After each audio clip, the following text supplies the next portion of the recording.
Joining us once again, Livestock Marketing Specialist Derrell Peel.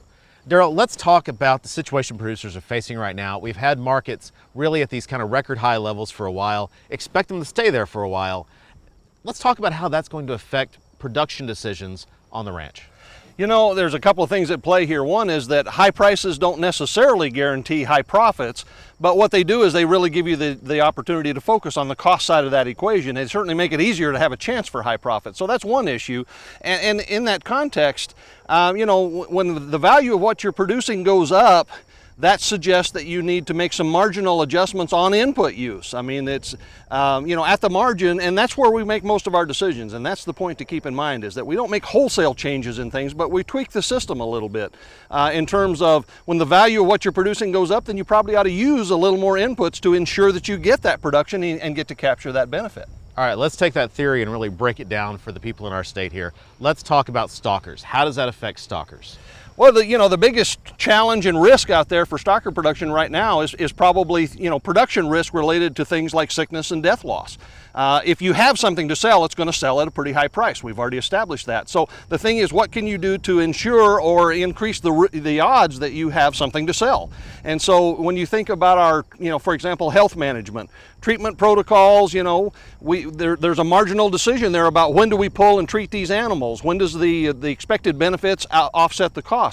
When the value of the production is higher, maybe we ought to be a little more conservative and maybe pull that animal at a little bit lower temperature if we're using a temperature threshold to determine when we treat animals. Or, you know, in another example, if we're bringing in high-risk calves and the decision is, do we mass medicate the whole group on arrival rather than doing a pull and treat kind of a thing?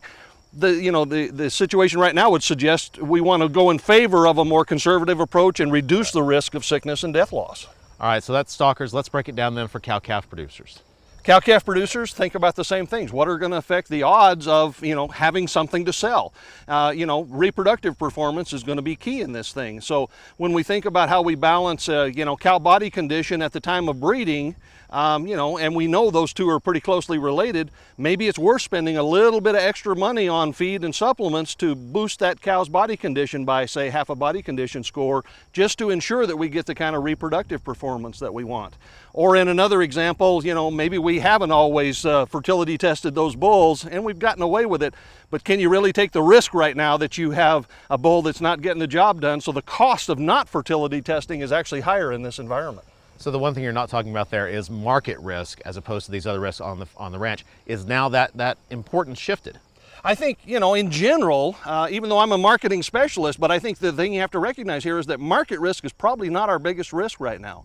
I think producers need to focus on that production risk, manage those inputs and those input costs, and really take advantage of the market opportunities that are out there. If you have something to sell, it's going to sell pretty well for the foreseeable future. All right, Derrell Peel, Livestock Marketing Specialist here at Oklahoma State University.